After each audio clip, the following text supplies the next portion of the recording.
Today's daf we're going to be learning is Kiddushin Daf Tet. Today's daf is sponsored by Rabbi Joel and Shalamoth Cohen in loving memory of Rebbetzin Birdie Predmeski on her yurtzeit. We're going to get started today with a number of cases where we have a man who comes and we have a scene. Okay, I'm going to call these kind of a bit of a joke, but pickup scenes. Okay, so we have a situation where a woman walks into a place where there's a man there. Let's see the situation. Okay, this is a follow-up of all sorts of cases we saw yesterday's daf where the woman's response to, right, the husband kind of suggested Kiddushin. She, right, gives her money. She throws it back at him, puts it on a rock, puts it somewhere, right, and then we had to discuss, was she accepting it or was she rejecting the proposal? So today we're going to have some situations, 3 situations. Hahu Gavra, there was a guy, to have a kamazaben, chomre patrayat. He was selling, okay, Rashi explains what we're talking about here, is you would take a bunch of little implements like needles and other small things, and you would string them on a string and sell them like that. So he was selling these. A woman comes into the store. Amalei havli chad shocha. Okay, there's a bit of a gear. The problem is a shochet and something else. Anyway, she says, give me one of the strands that you have, one of these strings with all those little attached things on them. I would like to buy them.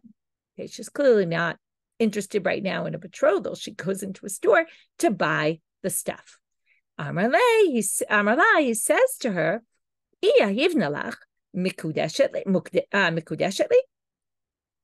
I were to give this to you and not charge you money for it, would you be betrothed to me? Okay, what a pickup line, right?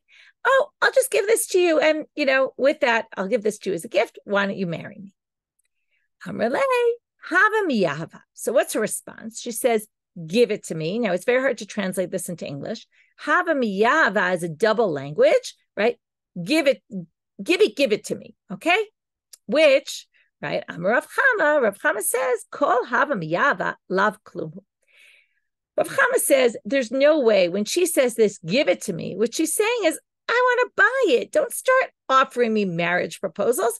I went into your store to buy some stuff. You're trying to betroth me with it? Thank you, but no thank you.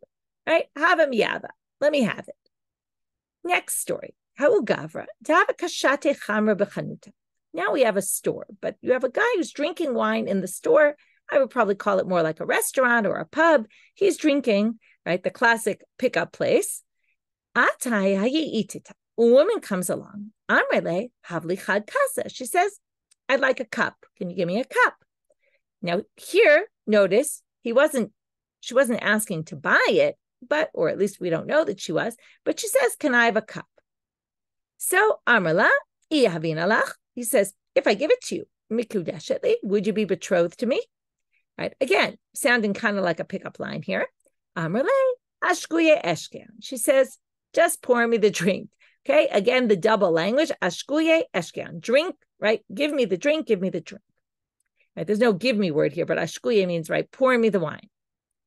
Rav Chama, kol ashkuye eshken lav klum. Rav Chama says, this is not a language of betrothal. By the way, there's a debate among the commentaries whether the issue is her response, which, again, what do we learn about Kiddushin? She has to be a willing participant. Or, it is her response. No matter what, it's clear it's her response, which is making Rav Chama say, this is not a betrothal. This is not what she's interested in. But it's possible. Some of the commentaries say that because he asked it as a question, in both cases, and in the third we're going to see as well, he says, if I give this to you, will you be betrothed to me?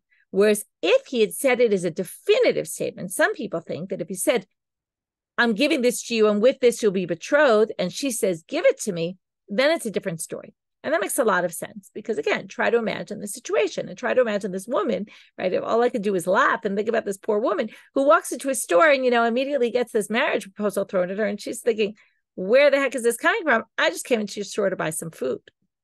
Okay, next story. He was taking down dates from a tree. He was throwing them down. She says, hey, throw me 2.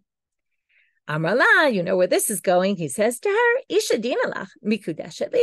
If I throw these at you, will you be betrothed to me? Amrala, shade mishta. She says, throw it. And again, right, in the double language.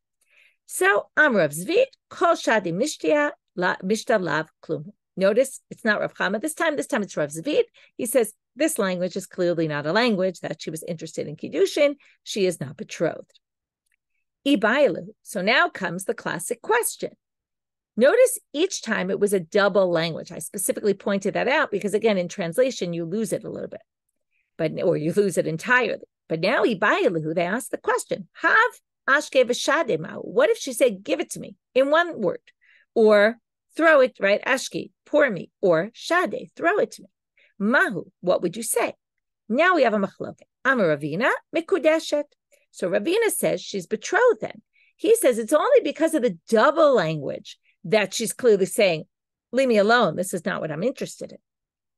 But if she said one single word, which is a more softer tone, you would probably say, right? Again, you would really have to know her tone of voice. They don't get into here. What was her expression when she said it, which I think would make all the difference.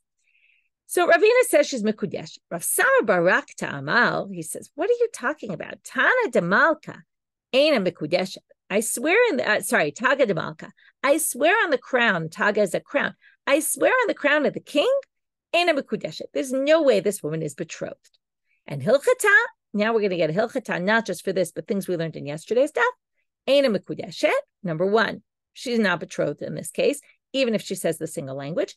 Hilchata shirai lo tzrich shuma, and we saw that whole tosfot on this, which again, the silk clothing doesn't need an assessment, but we saw in the opinion of Rabbanit Tam that perhaps though stones and things that are not clear what their value is would need, and the people often forge and fake the value of, and that's why we don't use stones in our wedding rings, according to Tosfot. Hilchata ki Rabbi Elazar. Okay, that was we saw on the previous page, which is hitkadshili b'maneh, and she gives her a dinar. We say she's betrothed as long as he eventually gives her the rest of the money. And hilchata ke Rava Amar Rav Nachman. Okay, what was Rava Amar Rav Nachman? Who said mana einkan, mashkon einkan. Remember, he tries to betroth her without giving her the money. He says, in the meantime, I'll give you collateral, and later I'll give you the money, and we'll switch. That doesn't work. So that ends that section. That was all about different cases of Kiddushin with money. Now we're going to move on to shtar. Tanu Rabbanan. Bishtar ketzad. So how does it work with betrothing her with a document?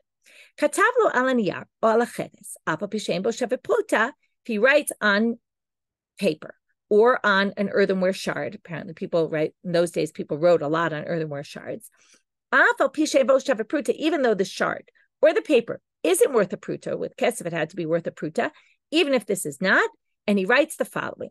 Bitcha mekudeshetli, bitcha meuresetli, bitcha lilintu. He says, your daughter is betrothed to me. We're obviously talking about Kiddushin with a father, right? With the father's betrothing the daughter, which again can be done, and we'll see this later on today's daf, can be done if she's a minor or if she's a na'ara, which is that 6-month stage after she leaves the ktana phase, after she's 12 and has 2 pubic hairs.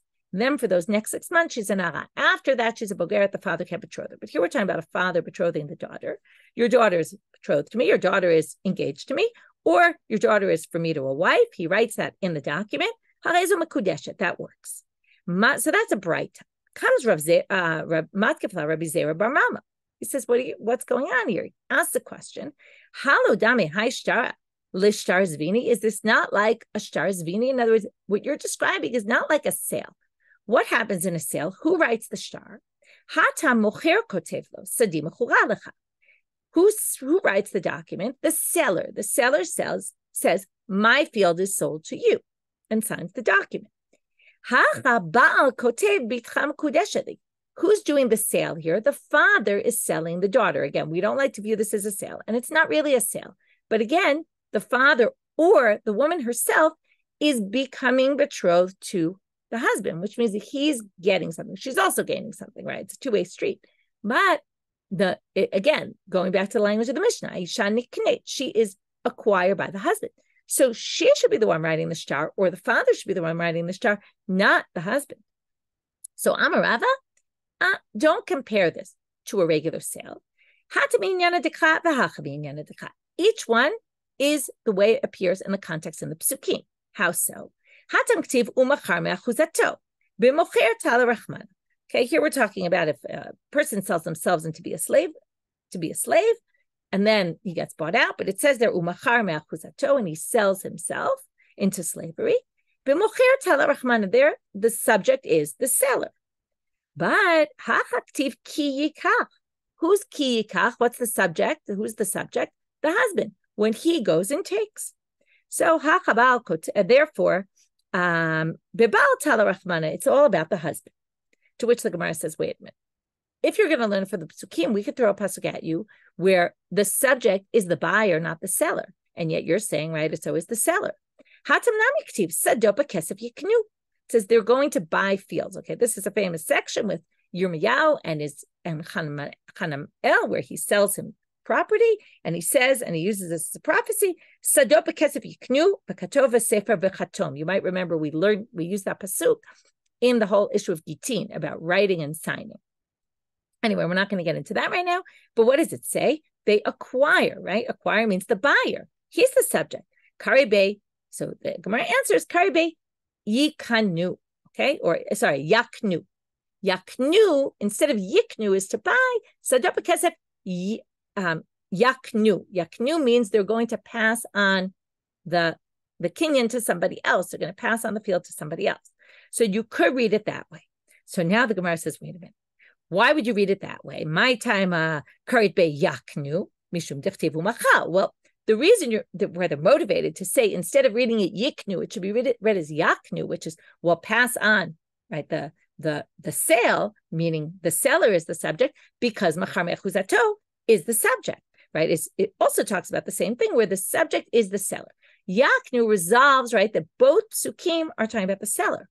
Well, if you're going to do that, hachinami karibeit ki yukach, it should be ki yukach isha leish. It should have, right, ki yukach ish isha. It should be ki yukach ish isha, when the husband, right, when the wife gets taken to the husband. And then you could read it as the wife is the subject of ki yukach. Why would you be motivated to say that? Just like there we were motivated to say yiknu is really yaknu because of the machar pasuk, the selling, where the seller is the subject. Here also there's a pasuk where it's clear that the woman's family is giving her, and particularly the father, is giving her over to the husband. So maybe it should be yukach, about the woman being taken, where she's the subject rather than the husband taking her. And then she would be the one to write the document. And what makes us motivated to say that? Just like we had umachar, which the seller was the subject, here also we have et biti natati li'ishaseh. The subject there is, I gave, this is in the Motzi Shemra, when the husband claims she wasn't a virgin, and the father comes to court and says, I gave my daughter to this man. So if that's the case, it should be that the woman is the subject, or the father he's the main person. He should be writing the document then. So Ella Amara. So basically what happened here, let's just go back. We started with this braita that the husband writes, Harat Mekudeshet li, right? Or your daughter is Mekudeshet li, to the father. Rabbi Zera said, what are you talking about? This is not like a shtar of a sale. The woman is basically selling herself to the husband. She should be the one writing it, or the father should be the one writing it. To which the Gemara said, well, Ravas answered, it's all the context of the psukim. The pasuk by selling is the seller, the subject, and the pasuk by the man marrying a woman, he's the subject. But then they bring this other pasuk in Yirmiyahu and they say, but you could read yikhu as yikah, and it's there. It seems that the buyer is the subject. Switch it to the seller. But why do you switch it to the seller? Because mahar. This should also be switched to the seller because of epitina tati leish hazeh, where the seller is the subject, where the father's the subject, selling his daughter. So again, it's hard for me to say the word sell. It's not really selling, but again, already we've discussed this, so this point, I think it's okay to say that. Now, so we now rejected that whole explanation that it comes from the psukim. So, really, it's halacha. We just know this to be the case, that the husband's supposed to write it. They just tried to connect it to psukim. So don't start asking me, oh, maybe you should read it as ki yukach instead of ki yikach. It's just that the rabbis are connecting it to psukim. Machar, the seller is the subject, ki yikach ishisha. The man is the subject, and therefore that's why he writes the document. V'bait ema, second answer is hatam nami k'tiv ve'ekach et sefer hamakneh. Also there, you could say that when it says sadot b'kesef yikhu, we could read it as yikahu, they will be acquired, again, the seller being the main person, because it says there, akakat sefer hamakneh. When Yirmiyahu says, I'm buying this property, he says, and I took the sefer makneh, meaning the buyer took it from the seller. So it's very clear from the pasuk that even though it says yikhu, and maybe there the buyer is the subject, but it doesn't make sense because it's clear who gives over the document, that the seller writes the document and passes it over. And because of that, that could be understood that way, but ki kachi shisha is really the husband is the one. Now we're moving on, although we're still in the same topic. We started with this Braita. Again, then we had a question on it, but why is the father not the one writing it? And that we just finished explaining. Now, remember the Braita said that this is what you write in the shtar about the daughter, etc. Now Rava is going to expand on the Braita. First, he's going to start with the halach and the Braita, and then he's going to expand. So we start, Amar Rav. Amar Rav Nachman, he said in the name of Rav Nachman, Katav lo al niyar o al acheres, he wrote it on paper, he writes on paper or on an earthenware shard. Even though it's not worth anything, again, this is just the words of the Braita. Your daughter will be a wife to me, or betrothed to me, or engaged to me.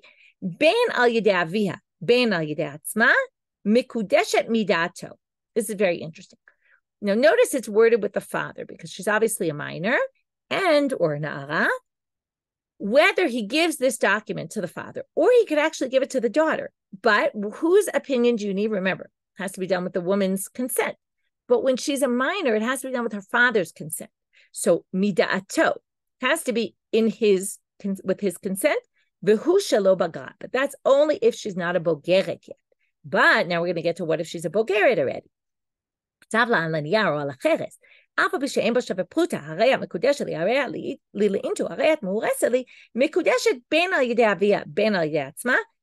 thing, okay? But here, notice it doesn't say the daughter. It says, you are mekudeshet to me. He could give this to her father. He could give it to her, but it has to be with her consent. Okay, so that's where it says here. Al yedei atzma, ben al yedei avia, ben al yedei atzma, whether he gives it to the father or to her, mi da'ata, it has to be with her consent. And this is if she's already of age. By Rabbi Shimon ben Lakish. Now we get into another topic. So now that we're talking already, let's just review for what we had today. Those three cases where he tries to pick her up, right? Pickup line, where he makes that kind of, will you be my wife if I give you this? And she says, give it to me, right? And then we said, however she words it, this is not a Kiddushin. Then we started with this, how to write a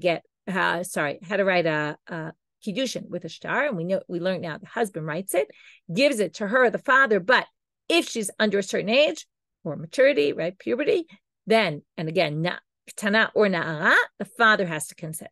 Once she's a bogeret, she has to consent, and it has to be written, you're mekudeshet li, and not to the daughter, right, your daughter's mekudeshet li. Now we have another question. By Rabbi Shimon ben Lakish, shtar irusin shekatvu shelo lishma mahu. If you have a document of betrothal that was written shelo lishma. Now we get back to all we learned to Masechet Gittin. The get has to be written from the name of this particular woman. What if he writes a betrothal document to someone with the name, let's say my name's Michelle, so he writes it to someone with the name of Michelle, and then decides he doesn't want to get betrothed to her, and he decides to get betrothed to somebody else, right? Let's say he wrote it for her, and now he wants to get betrothed to me. So if you write it shelo lishma mahu, do we say Havayot liyitziot makshin? And remember, v'yatza v'hayta. The pasuk says, in the psukim about marriage and divorce, she gets married, then she gets divorced, and then she leaves and she goes to get married to somebody else. We've learned already a few times that we make a hekesh. What's true for divorce is true for marriage. And if we're already in the world of shtarot, get always is written as a document. So here now we have another document. Ma yitzia, now moving to Amud Bet. Be'inan lishma, be'inan lishma. Just like when she goes out, it has to be lishma. Also, when she comes into marriage, it would have to be lishma. So the kiddushin would have to be written lishma. This is obviously only if it's a shtar. There is no such thing as money, and we're going to talk about this in a minute. What about money? What would be the parallel of money? You would have to mint the money lishma, basically, right? Create the etching, right? The engraving in the coin would have to be for the name of this woman. That would be kind of virtually impossibility. So what we're going to say now, first they're going to say, okay, well, when it comes to shtar, let's just learn it by shtar, right? Do we say lishma? So just like yitzia b'in lishma, af habayah b'in lishma. So you would need it also for the kiddushin. O dilma, or do we say Havayot lahadade makshinan. Ma havayad de kesef lo be'inan lishma. Af havayad de shtar lo be'inan lishma. So he says, or maybe you would say, what do you mean? Instead of comparing marriage to divorce and saying, just like divorce is like this, marriage is like this, why don't you compare Kiddushin with a shtar, with a document, to Kiddushin with money, since money can't be done lishma. Then, as I just explained, then obviously Kiddushin won't write Kiddushin b'shtar, maybe doesn't need to be lishma. So now I shouldn't say obviously, that's exactly the deliberation here. To which he asked a question, and now it says, Batar debaya hadra pashta. After he asked the question, he then answers the question. He says very simply, we have this hekesh, two things juxtaposed in the verse. Therefore, we're going to learn one from the other. And therefore, yes, she does the shtar. If you get betrothed with a shtar, with a document, it would have to be lishma. So now that's going to pass us on to the next machloket. Itmar. Katvu lishma. Vishalom midata. Well, it has to be written lishma. A get has to be written l'shem haisha. But we learned by get that a woman can get divorced, or a husband can divorce his wife against her will. She might not want it. Doesn't matter. By Torah law, by rabbinic law. Okay, again, this changed in the 11th century when Rabbeinu Gershom made a takana that the wife has to agree to the get. And if she doesn't agree to the get, then it's not a get. But in those days, she didn't have to agree.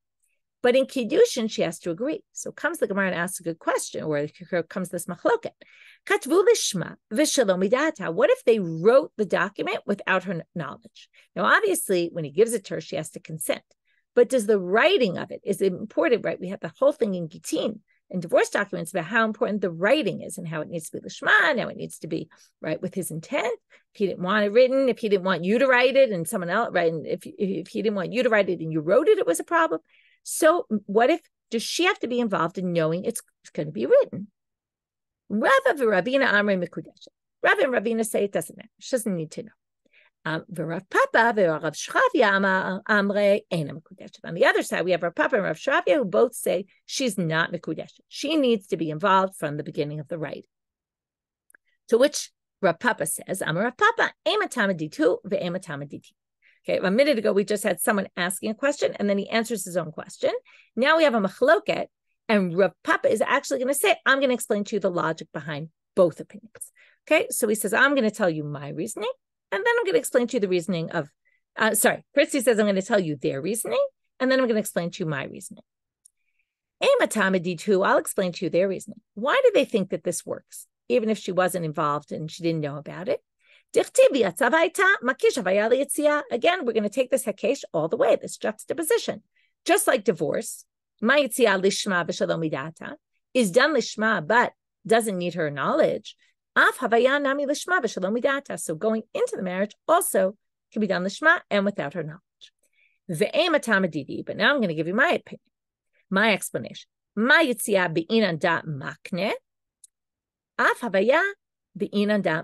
talked a lot about who's acquiring who here. So he says, when it comes to getting divorced, the husband is basically giving the wife back herself, right? Again, we learned already, it's not like she's owned by the husband. It's not an ownership type thing. But again, she's being betrothed to him and then married to him, and then he releases her. So he's the one doing it. He writes the get to release her from the relationship. Av havaya, it would sound then like going into the marriage, you would need the dot of the one who's makneh. In the divorce, you need the husband's intent, right? Without him wanting it, it won't be a get. Well, when it comes to marriage, she's the one giving over of herself to him. She's the makna. She's giving over the ownership.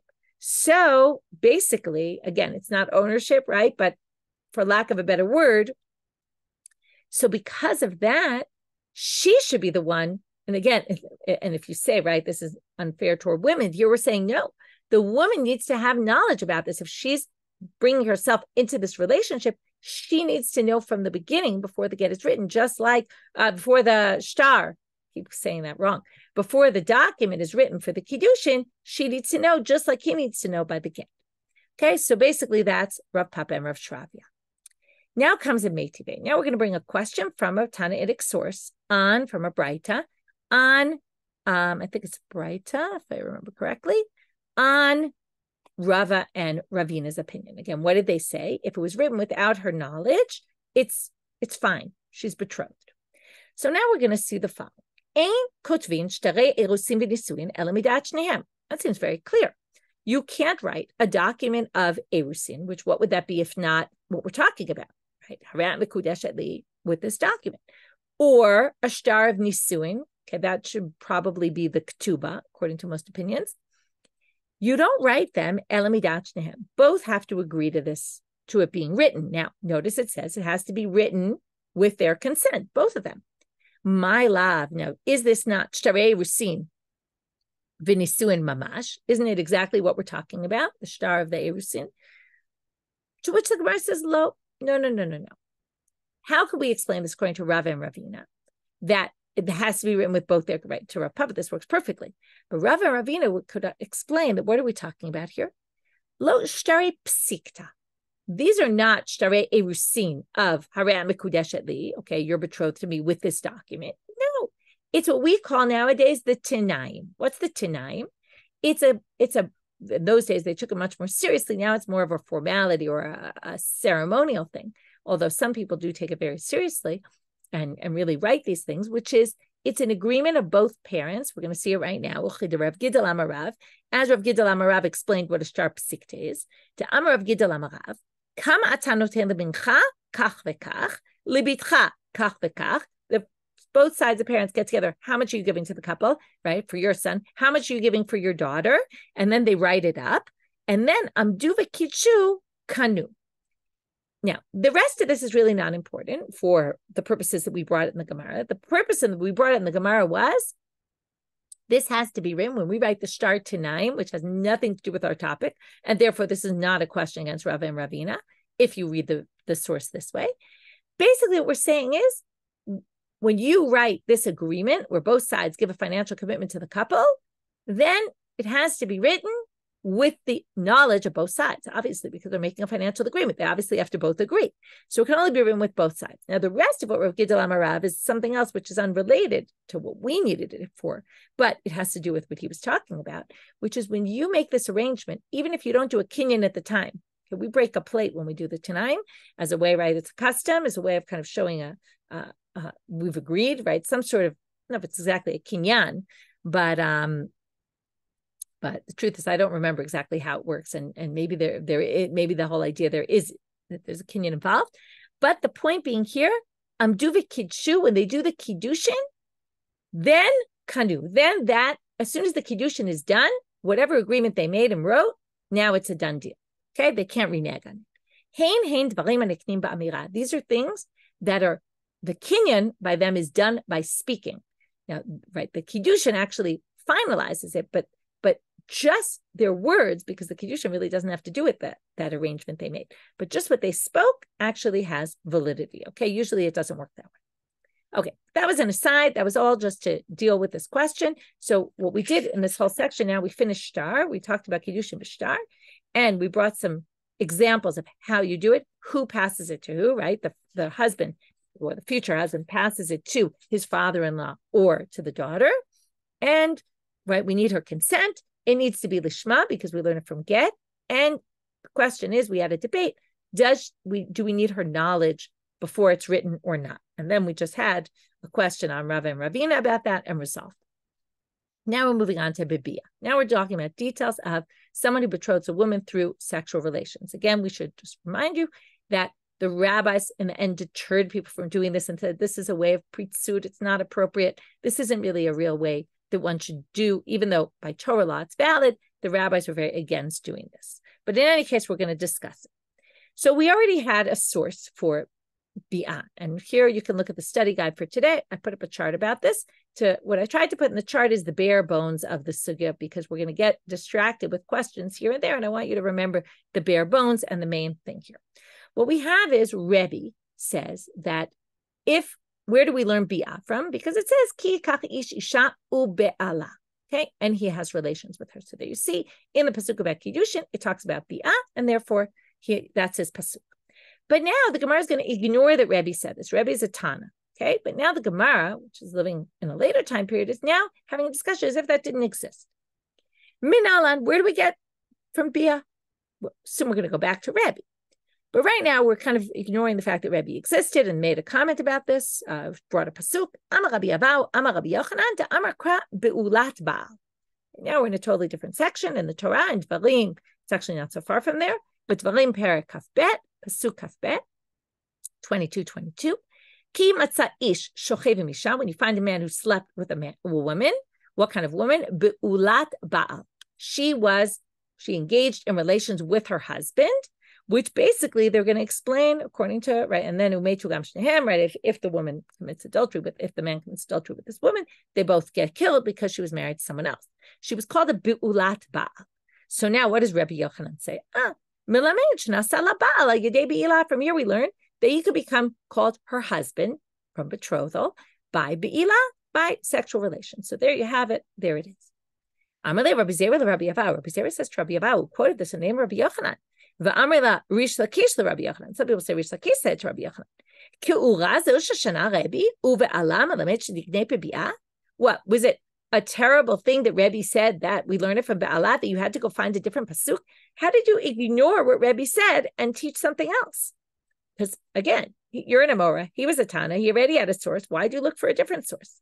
To which the response is, Rabbi Abau answers for Rabbi Yochanan, or Rabbi Yochanan himself answers of which Rish Lakish asked him. I would have thought, if you learned it from Be'alah, I would have thought that what do you need to do for Kiddushin?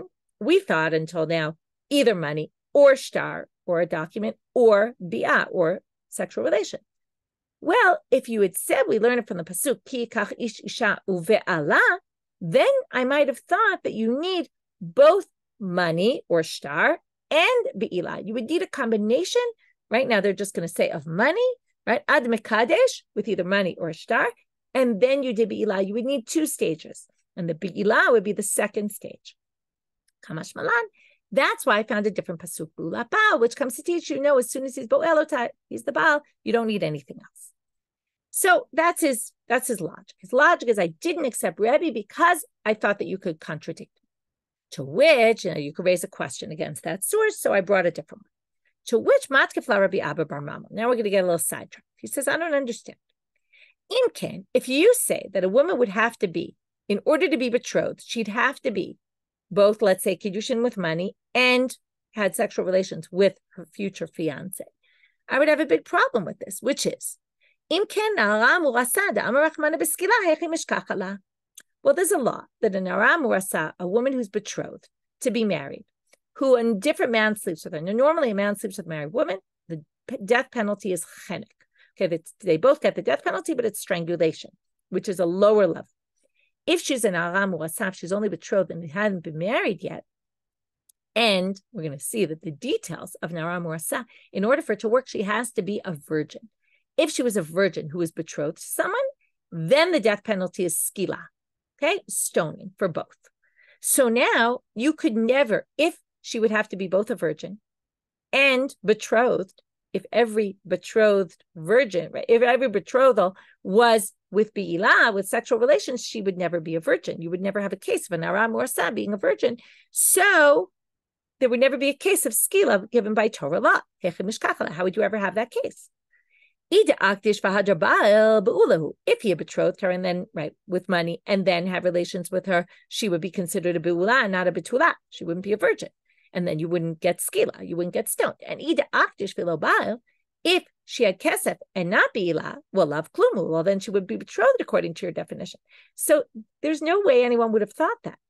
To which Amaru Rabbanan Kameda Abaye, the rabbis came in front of Abaye and said, we have a case. We could tell you a case of Nara Murasa. You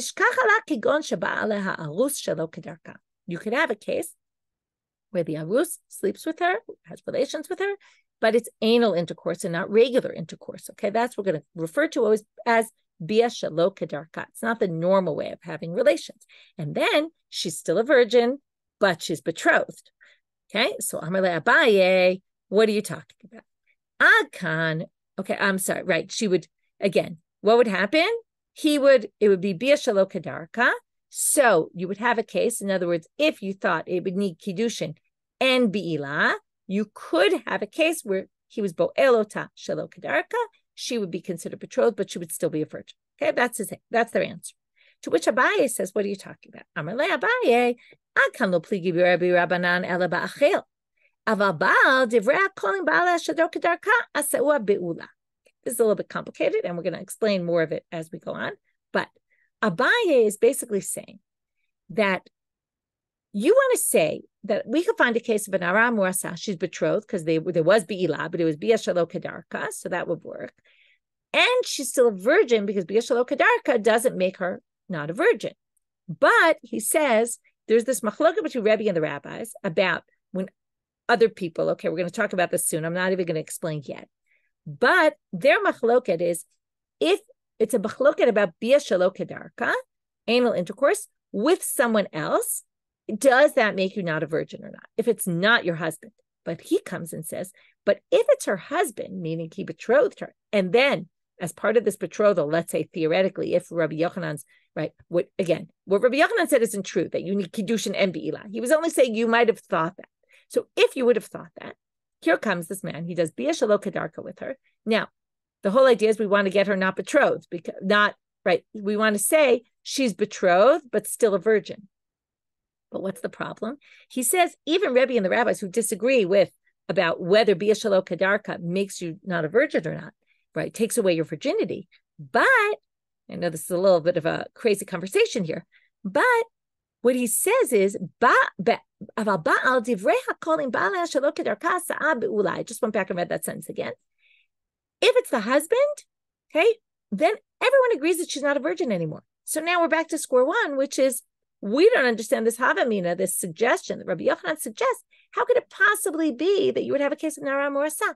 If her husband had Bia Shalo Kedarka with her, right, and as he betrothed her with money, then continued the betrothal with the Bia Shalo Kedarka, that would make her not a virgin anymore. So you would never have a case of an Nara Morasa, basically, because if he slept with her regular Bia, she wouldn't be a virgin. If she slept with her Bia Shalo Kedarka, she wouldn't be a virgin. And Rebbe and the rabbis both agree with it. Now they want to know, like I told you, we're going to get up on some tangents here. Mahi, what's this machloket Rebbe and the rabbis? So they say, here's our machloket. You're not going to love this, but Ba'u aleha asara anashim. We now have a case where 10 men sleep with this one Nara Muasa. Va'adayin hi betula. She's still a virgin. Okay, what does that mean? It means, right, kulan biskila. So if these 10 men, one after the other, have relations with her, okay, a horrible situation, she's still considered, now here we're talking about an Nara Muasa, she's betrothed to someone else. Then these men sleep with her one after the other. She's still considered a betulan, and what we're obviously talking about here is Bia Shalo Kedarka. If it was Kedarka, then obviously she wouldn't be a virgin anymore. But we're going to view her as a virgin, and all of them are going to get stoned. Okay, if you think this horrible situation, at least they all get a punishment of stone. Rebbe says, though, Omer Ani, I say, Harishon b'skila v'kulam b'chen. Only the first one gets skila. Even though it was Bia Shalo Kedarka, only the first one gets skila. After that, she's considered not a virgin anymore.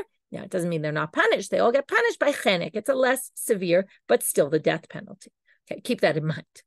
So, Amar Rav Nachman bar Yitzchak. So basically, what do we say here? That was just our way of saying the Rebbe and the rabbis disagree if someone else does Bia Shalo Kedarka.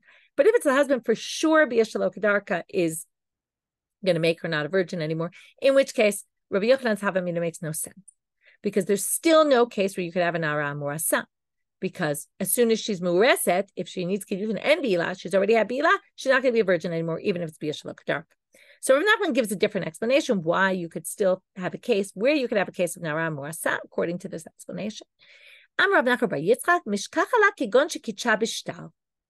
If he betrothed her with, now, before I said money or shtar, but now we're going to say maybe if he betrothed her with just with a document and not money, maybe you would say, that maybe then you wouldn't need Bila. In other words, there's two tracks. Either you need kesef, if you go the money track, then you need sexual relations to make it final, the betrothal. But if you go the shtar track, the document, you wouldn't need it. Why? Why would that be any different? Well, because a get completely severs the relationship. A shtar should completely complete the betrothal. So therefore, maybe it's b'shtar that you could have a case of Nara Morasa. And then, of course, Nara Morasa would be an incredibly limited case. Okay, but this is all based on what Rabbi Yochanan was saying. Why didn't I hold by Rebbe's pasuk? Because I thought that if we have Rebbe's pasuk, you would come to people could misconstrue and think that you need kesef and be'ilah. In the end, we reject that, right? It's not true anyway. This was all just theoretical, and then we were trying to say, how could you possibly have a case of Nara Morsa if you thought that was the case? Now we're going to move on. Rabbi Yochanan, we're going to have a back and forth with Rabbi Yochanan and Rebbe now, because Rabbi Yochanan used the Bula Ba'al pasuk. He didn't use Uva Allah. So Rabbi Yochanan, hi Uva Allah my avidle. What does he do with that pasuk?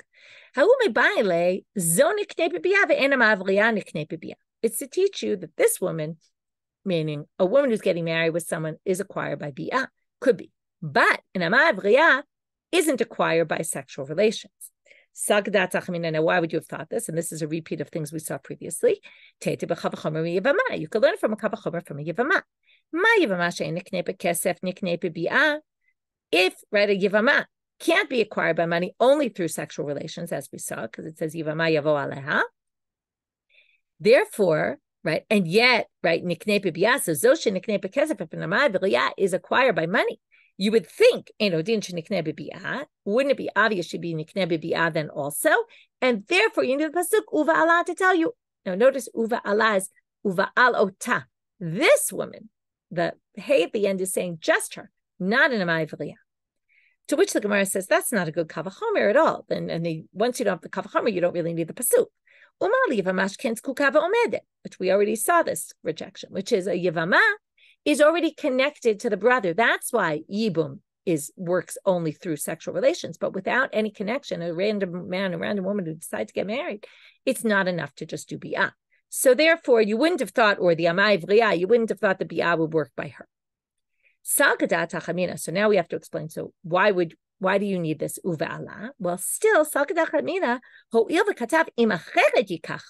here's a different reason why we might have thought amay v'riyah. Amay v'riyah, a Jewish maidservant, it says there, in the event that the owner or his son ends up marrying this woman, it says if he takes another wife in addition to her, and then it says, right, he still needs to give her the basic needs that everyone has to give a wife, right? And he can't mistreat her. Again, all these things about not mistreating women. What do you see here? It compares her to somebody else. Just like a different wife would be acquired through bi'ah. You would have thought maybe she's acquired with bi'ah. That's why you need uvala. So what we've resolved now is why Rabbi Yochanan didn't hold and learn it from Ba'ala. And now we learn what he does learn from Ba'ala, and that's only this woman, B'dama cannot be acquired through bi'ilah.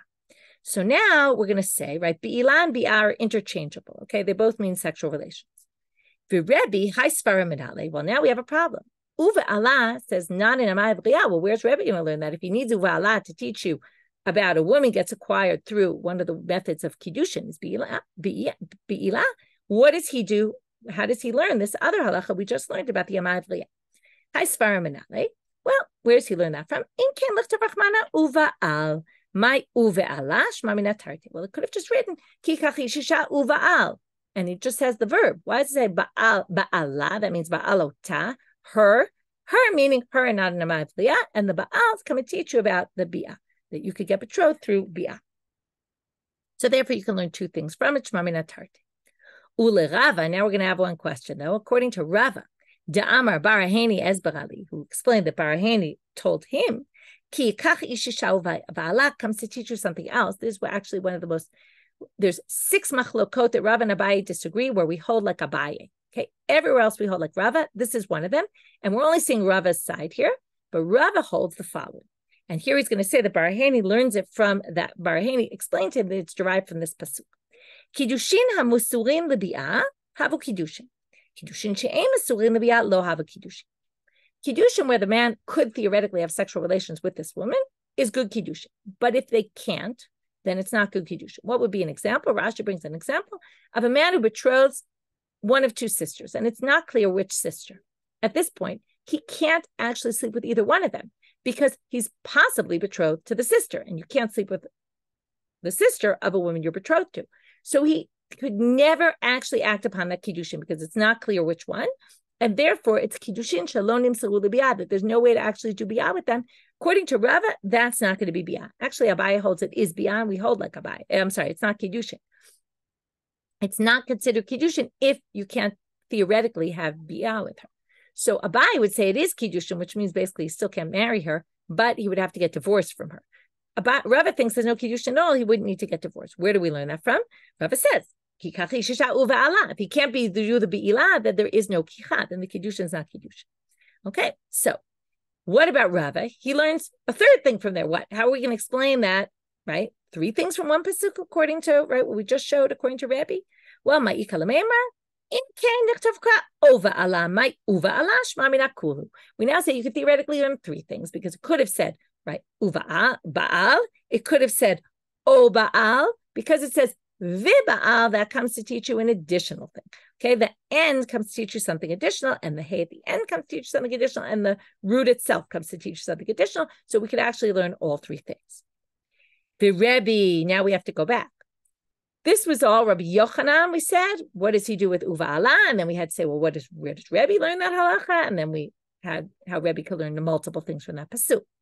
Now we go back to Rebbe and say, well, Rebbe, what are you going to do with Hi Be'ulat Baal my avidle? What are you going to do with Rabbi Yochanan's proof of Rabbi Yochanan's source Be'ulat Baal? What are you going to do with that pasuk? Hi Mebaile Baal oseh ota be'ula shelo kedarka ve'en acher oseh ota be'ula shelo kedarka. We're now going to say, oh, this teaches us what we just said earlier, which is only if, right, only the husband, Be'ulat Baal, if he has relations with her, even if it's Shelo Kedarka, she's now considered a Be'ula and not a Betula, right? A Be'ula is the opposite of a virgin. She's not a virgin. To which they say, wait a minute, how could you say Rebbe holds this? And now, Umi Lela Rebbe Haisfar, does he really hold? Now we're going to stop here, but this is going to lead us tomorrow to understand the source for this machloket Rebbe and the rabbis about what we saw about the 10 men. I'm going to stop here right now, finish up here. And again, we finished up Kiddushin B'Kesef, all different cases. We had all those pickup lines of the men and saying the woman's reaction shows she didn't want to be betrothed. Then we moved to Shtar. How does it work? We already reviewed that, so I'm going to stop here. Then we moved to Be'ilah and Bi'an. Then we saw that there's a machloket Rabbi Yochanan. Then we had to do a little bit about, right, why does each one learn it from the other pasuk? And then how does each one learn the things that the other one's learning? And we'll finish this up in tomorrow's daf. Wishing everybody a great day.